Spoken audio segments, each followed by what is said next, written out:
minta diberitahu oleh gurunya.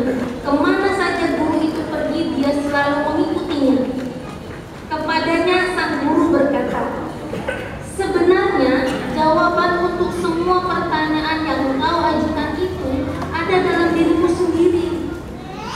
Semua jawaban atas pertanyaanmu ada dalam dirimu sendiri, asalkan engkau tahu bagaimana mencarinya.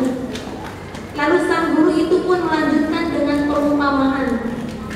Untuk menjalani hidup ini, orang perlu lampu untuk menerangi jalannya supaya dia tidak salah jalan. Nah, engkau ini terus-menerus selalu ingin pinjam lampu kepunyaanku. Lebih baik engkau ajari bagaimana caranya membuat lampu sendiri. Ketika kuliah, saya menemukan guru yang baik bukanlah guru yang selalu memberitahu muridnya. Karena dia selalu memberitahu muridnya atau muridnya selalu memberitahu, maka sang murid bergantung kepadanya. Bukan ini guru yang baik. Sebaliknya, guru yang baik adalah guru yang menolong, yang menantang, yang mendorong para murid untuk mencari dan menemukan sendiri jawaban dari semua pertanyaan-pertanyaannya. Atau dengan kata lain, guru yang baik itu membuat muridnya jadi bisa, bukan jadi bergantung. Atau perumpamaan lainnya yang sudah akrab di telinga Bapak Ibu sekalian, memberi ikan kepada orang yang lapar memang baik. Memberi roti, memberi beras, memberi uang kepada orang yang membutuhkan memang baik. Tetapi adalah lebih berguna, lebih bermanfaat kalau kita memberinya kail, kalau kita memberinya keahlian, kalau kita memberinya pekerjaan atau kemampuan untuk bisa mencari makan sendiri. Dan hal inilah Bapak Ibu Saudara yang terkasih, yang saya ajak untuk kita semua sama-sama merenungkan. Memberi ikan pada orang yang lapar memang baik, tapi adalah lebih bermanfaat ketika kita memberinya kail. Inilah makna dari kenaikan Tuhan Yesus. Inilah makna peristiwa kenaikan. Apa maknanya? Para murid itu menjadi mandiri. Para murid itu menjadi mandiri. Mereka mulai melepaskan sandarannya pada Yesus sebagai guru yang selalu hadir secara fisik di tengah-tengah mereka. Mereka mulai melepaskan ketergantungan mereka pada kehadiran Yesus secara fisik. Kenaikan Yesus adalah tanda berakhirnya sebuah era, sebuah masa. Masa apa? Era apa? Era Yesus berkarya di dunia sebagai manusia. Itu sudah berakhir. Dan peristiwa yang sama, peristiwa kenaikan menandai dimulainya, diawalinya suatu era yang baru. Era apa? Era gereja. Zamannya kita, masanya para murid untuk berkiprah. Dulu mereka dipanggil satu demi satu, lalu mereka belajar kepada Yesus setiap hari, mengikuti Dia. Di mana Yesus makan, di situ mereka ada. Di mana Yesus menginap, di situ mereka ada. Apa yang Yesus kerjakan, mereka ada di situ. Dan kini sudah saatnya mereka lulus. Mereka tamat jadi murid. Dalam arti murid yang selalu mengikuti Yesus secara fisik kesana kemari. Tetapi dalam hal belajar terus-menerus itu masih terus dilakukan. Maksudnya sudah selesai. Era Yesus membimbing mereka sebagai manusia yang hadir di tengah-tengah mereka. Sekarang saatnya lah mereka yang bekerja dan mereka yang mengajak orang lain untuk sama-sama menjadi murid Yesus, menjadi pengikut Yesus. Lukas 24 ayat 48. Kamu adalah saksi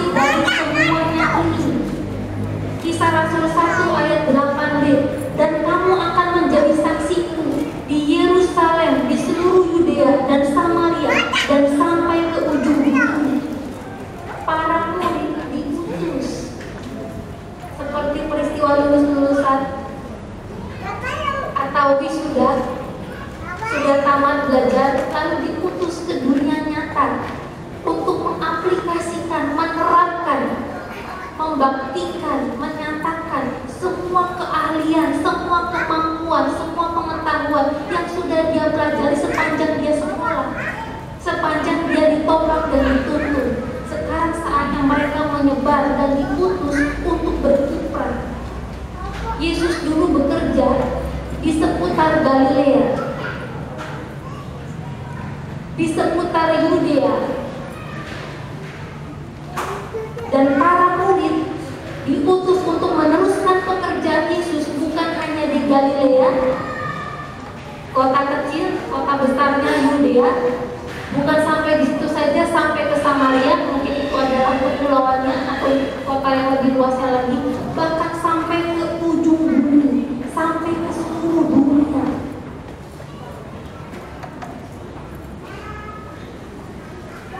Inilah makna kenaikan Tuhan Yesus.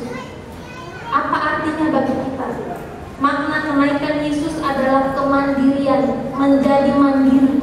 Apa artinya mandiri? Mandiri artinya melepaskan sandaran kita, melepaskan sandaran kita pada segala sesuatu yang menopang kita, supaya kita bisa berdiri sendiri, berdikari, menjadi orang yang dewasa. Orang yang dewasa ukurannya bukan usia. Orang yang dewasa ukurannya adalah dia mampu mandiri. Dulu waktu kita masih kecil, masih kanak-kanak, kita ditopang oleh orang tua untuk segala hal. Urusan rohani, urusan jasmani, urusan pendidikan, urusan segala sesuatu kita ditopang. Dan perlahan-lahan kita melepaskan sandaran kita dari orang tua, dari guru, dari pembimbing, dari siapapun yang menuntun kita. Maka Bapak Ibu Saudara yang terkasih, pertanyaan berikutnya, mandiri dalam hal apa? Melepaskan sandaran dalam bidang apa? Menurut Rani Mudiarta, ada 4 kemandirian yang perlu kita bekali untuk anak-anak kita, bahkan perlu kita miliki sebagai manusia yang utuh. Manusia yang utuh. Ada 4 kemandirian. Kemandirian finansial, mandiri lepas dari kebutuhan finansial atau fisik. 2, kemandirian mental. 3, mandiri secara emosional. Dan yang keempat, mandiri secara spiritual. Mandiri secara keuangan ekonomi, mandiri secara mental, mandiri secara emosional, mandiri secara spiritual. Mandiri secara keuangan kita sama-sama tahu, yaitu mampu memenuhi kebutuhan materi sendiri. Dulu kita ditopang oleh orang tua, menumpang hidup, berstandar hidup, karena memang seperti itulah hukum alamnya. Dan ketika kita sudah dewasa, ganti menjadi orang tua, membangun rumah tangga sendiri, atau sudah mulai menapaki usia dewasa, kita memiliki pekerjaan sendiri dan bertanggung jawab untuk memenuhi kebutuhan sendiri. Kalau secara ekonomi, baik sebagai institusi maupun sebagai pribadi, secara ekonomi kita masih disuplai, masih disupport, masih didukung, masih ditopang oleh orang tua, kita jadi tidak bebas, gampang didikte. Biasanya kalau kita menerima banyak donor, sumbangan, apalagi bentuknya materi, orang yang mendonor, orang yang memberi akan dengan mudahnya menyetir, mendikte kita, campur tangan dalam kehidupan kita. Saya banyak menemui dalam bacaan-bacaan, dalam orang-orang yang saya temui, teman-teman saya sendiri, ketika mereka membiarkan intervensi atau campur tangan orang tua dalam hal materi, dalam hal ekonomi sangat besar, maka sangat mudah rumah tangga itu dicampuri oleh pihak ketiga. Pihak ketiga tidak selalu bil atau wil, pihak ketiga bisa jadi orang tua, bisa jadi paman, bisa jadi bibi, ibu asuh, orang tua asuh yang mengatur. Runyam sekali, terlalu banyak orang di dalam rumah tangga karena diatur. Kenapa? Belum bisa mandiri. Yang kedua, mandiri secara mental, mampu menjawab pertanyaan-pertanyaan kehidupan mulai mulai dari hal yang paling sederhana, yang praktis, yang sehari-hari, sampai pertanyaan-pertanyaan kehidupan yang sulit, yang filosofis sifatnya. Kita sudah terbiasa minta saran, minta masukan dari orang lain. Tetapi Bapak Ibu, marilah kita berhati-hati. Kita sendirilah, kita harus bisa memutuskan mana masukan yang terbaik untuk masalah kita, mana masukan yang paling cocok untuk diri kita sendiri, dan mana yang tidak. Saya punya teman yang suka sekali minta masukan dan saran. Dan saran apapun yang saya berikan pasti dia lakukan. Dan ketika saran itu tidak berhasil atau gagal, atau ketika saran itu tidak memberikan solusi, malah masalahnya menjadi semakin runyam, dia akan datang pada saya marah-marah dan menyalahkan diri saya. Meskipun demikian, setiap kali dia minta saran, saya kasih lagi saran. Saya tidak belajar, teman saya tidak belajar. Apakah Bapak Ibu juga pernah menemukan hal yang sama? Anak-anak diarahkan, kamu pilih sekolah ini saja nak, bukan sekolah itu. Ketika menemukan tantangan, kesulitan di tengah jalan, mengambil jurusan itu atau mengambil sekolah itu, anak akan marah pada orang tua. Dulu ibu yang suruh saya sekolah di situ, dulu bapak yang suruh saya sekolah di situ. Pilihan pekerjaan juga begitu, pilihan jodoh juga begitu. Dulu ibu yang suruh saya menikah dengan dia, dulu ibu yang jodohkan saya dengan dia. Ketika ada masalah, dia tidak mau bertanggung jawab atas keputusannya sendiri dan menyalahkan orang yang memberi dia masukan. Padahal orang bebas mau memberi kita masukan apa saja. Kamu ke kanan saja, jangan ke kiri. Kamu pakai baju merah saja, jangan pakai baju biru. Tetapi keputusan untuk mengikutinya atau tidak itu ada di dalam diri kita sendiri. Keputusan untuk memilih jalan apa yang saya ambil, hal apa yang mau saya ikuti, itu diri kita sendiri yang menentukan.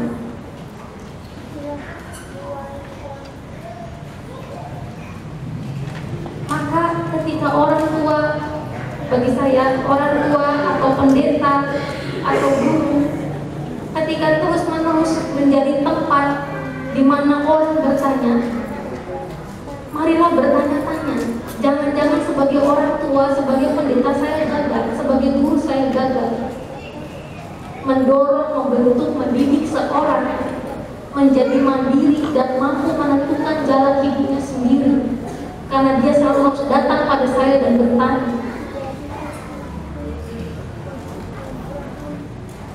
Dan kita sebagai orang tua atau sebagai guru atau sebagai teman, sahabat atau sebagai pemimpin, atasan, ketika kita memberi saran, ketika kita memberi masukan, marilah kita sama-sama waspada, mawas diri dan mengingat. Jangan sampai kita memberi tahu dan mendikte orang apa yang harus dilakukan, apa yang harus dilakukan. Tetapi kita mendorong dia, menantang dia untuk bertumbuh secara penuh dan mampu mengambil keputusan sendiri. Mampu mengambil keputusan yang besar, seperti mau jadi apa, mau bekerja di mana, mau menikah dengan siapa. Itu bisa dimiliki, kemampuan itu bisa dimiliki oleh anak ketika sejak kecil. Mereka sudah dibimbing, dituntut untuk berani mengambil keputusan dalam hal-hal kecil, dan tidak selalu harus diberitahu apa yang harus mereka lakukan, harus pergi kemana, harus bersikap bagaimana. Kita hanya sebagai teman dan memberi arahan, tetapi tidak menutup dirinya untuk mencari sendiri. Begitu juga dengan kritik. Kritik itu membangun mental. Kritik itu membangun kepribadian. Ketika kita mendapat kritikan dari orang lain, apakah kita langsung keok pribadi kita langsung down? Oh iya betul kata orang itu, saya memang tidak tulus, saya memang tidak bisa, saya memang selalu gagal, saya memang tidak mampu, memang ada yang tidak beres dalam diri saya. Atau kita bisa mengambil sikap mental yang tepat.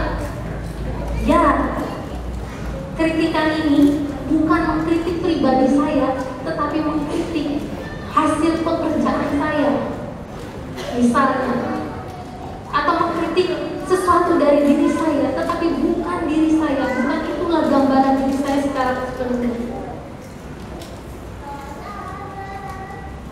Sehingga kita bisa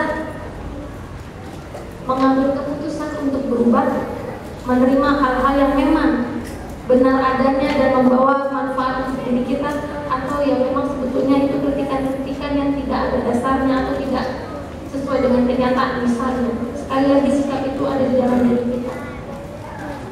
Di sekitar kita begitu banyak media yang memberitahu kita bagaimana harus mempunyai rumah yang ideal itu bagaimana, penampilan yang ideal bagaimana, gaya hidup yang ideal bagaimana, pekerjaan yang ideal itu pekerjaan apa, kehidupan yang sempurna itu seperti apa. Kalau kita tidak punya kemandirian mental, kita akan mudah ikut tren.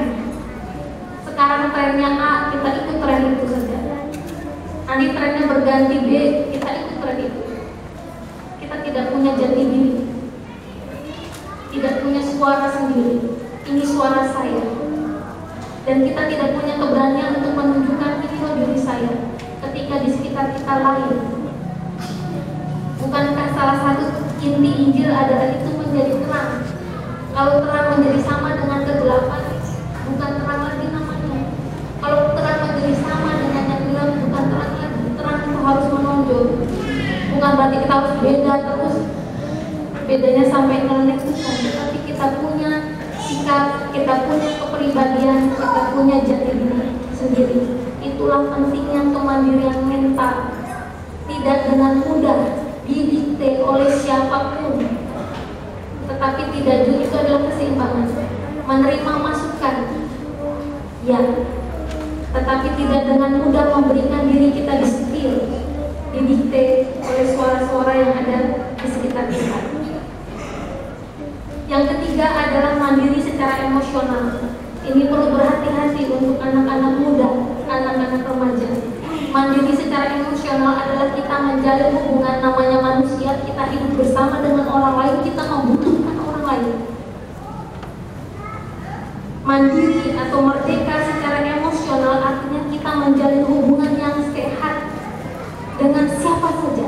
Hubungan yang sehat itu hubungan yang bagaimana? Hubungan yang bebas dari obsesi, tidak terobsesi atau tidak ada kecanduan. Apa tanda-tanda kita kecanduan dengan seseorang? Istri bisa kecanduan terhadap suaminya, anak-anak muda bisa kecanduan terhadap sahabat ataupun pacarnya. Apa tandanya? Yang paling mudah adalah saya tidak bisa hidup tanpa kamu. Kalau kamu tidak ada, saya tidak bahagia. Saya tidak bisa hidup tanpa engkau. Itu candu, obsesi. Dan tanda yang kedua, tidak bisa sendirian. Kalau sendiri sudah panik, seperti dikepung oleh kesepian dan rasa hampa. Jadi kemana-mana dia harus ditemani. Dia tidak bisa berada di satu tempat sendirian. Dia harus selalu punya orang di mana dia bisa ngobrol, atau HP-nya, smartphone-nya harus selalu on. Dia harus selalu aktif di media sosial, terhubung, connect dengan dunia luar, dengan manusia lain. Dia tidak bisa berada sendirian. Padahal untuk bisa mengenal diri kita dengan baik, untuk bisa mendengarkan suara Tuhan juga dengan baik, perlu keseimbangan. Bersama dengan orang lain, mendengarkan suara orang lain dengan mendengarkan suara hati kita sendiri, melihat ke dalam diri kita sendiri dan menghadapi diri kita sendiri. Inilah kecenderungan zaman sekarang. Orang banyak tahu tentang orang lain, orang banyak tahu tentang semesta, tentang alam, tentang dunia. Orang banyak tahu tentang teknologi, tapi orang sudah tidak mengenal dirinya sendiri. Siapa engkau? Kenapa engkau ada di sini? Apa tujuan hidupmu?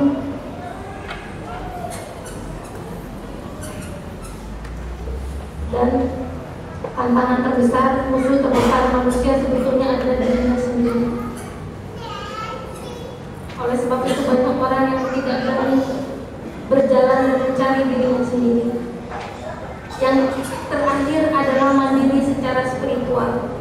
Bebas mengenal diri, bebas mengenal dunia, dan bebas mengenal Tuhan, menemukan siapa saya ini, apa tujuan hidup saya, mempunyai hubungan yang mendalam dengan Tuhan. Dan ketika mengalami namanya perjalanan hidup, ada musibah, ada susah, ada kegagalan, ada kesukaran.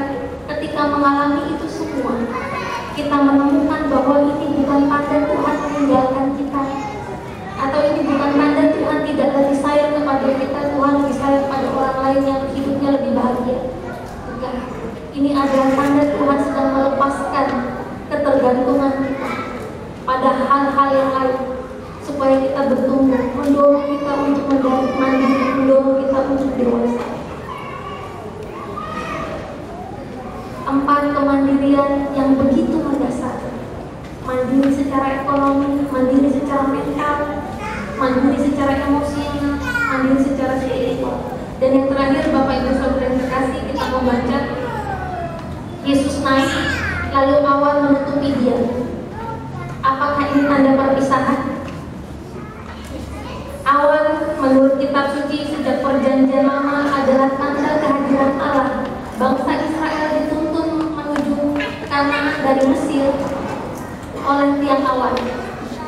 Yesus naik ke atas gunung, awan menaungi dia, Allah hadir di situ.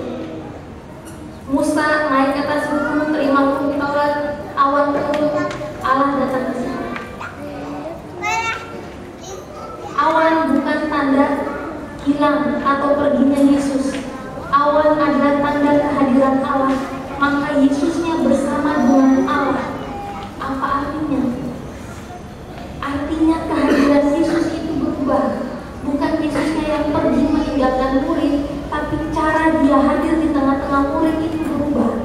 Tidak lagi secara wadah, tubuh manusiawi, ragawi, tetapi dia hadir sebagaimana kehadiran Allah itu yang ada di mana-mana. Atau dengan kata lain saya mau menyampaikan, Yesusnya menjadi lampu, menjadi perintah yang tinggal di dalam hati kita. Atau kata Rasul Paulus dalam suratnya di Efesus, Kristus jadi kepala. Yesus jadi kepala di mana kita semua ini anggota tubuhnya. Tuhan jadi lampu di dalam hati kita yang menerangi jalan kita, sehingga kita mampu mengambil jalan, mengambil keputusan secara mandiri pun secara mengikuti tuntunan Tuhan, sehingga kita tidak jatuh. Ada rasa takut salah, ada rasa takut gagal. Kalau saya ambil keputusan sendiri, nanti kalau salah gimana? Kan lebih gampang ikutin kata orang. Nanti kalau salah kita bisa menyalahkan orang yang kasih kita salah.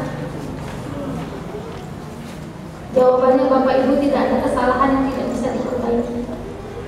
Lukas menyatakan salah satu tujuan Yesus datang, salah satu tujuan para murid meneruskan pekerjaan Tuhan Yesus adalah memberitakan pertobatan dan pengampunan. Kalau salah jalan, kalau gagal, kalau salah mengambil keputusan, bertobatlah. Berhenti, jangan diteruskan kesalahan itu. Semampu kita perbaiki. Kalau tidak bisa diperbaiki, minta pengampunan Tuhan. Minta pengampunan Tuhan. Dan pasti nanti ada jalan untuk memulihkan. Pak Untung sering sekali berkata, jangan takut salah. Jangan takut salah. Saya pikir kenapa? Ya karena tidak ada kesalahan yang tidak bisa diperbaiki, tidak ada dosa yang tidak bisa diampuni oleh Tuhan, tidak ada kehidupan yang tidak bisa diperbarui oleh Tuhan. Ya, saat ini salah ambil keputusan, salah pilih pasangan hidup, salah pilih jodoh, salah pilih teman, salah pilih tujuan hidup. Ya berhenti, kalau salah jangan diteruskan. Atau kalau sudah terlanjur pasangan hidup, ya diupayakan sama-sama sekuat-kuatnya, semampu-mampunya bagaimana memperbaikinya.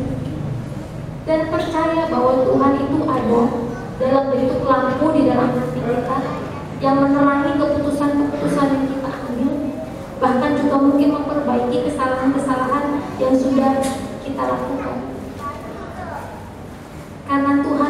lampu, menjadi pelita di dalam hati kita, itu adalah tanda kita diperlengkapi. Kita diperlengkapi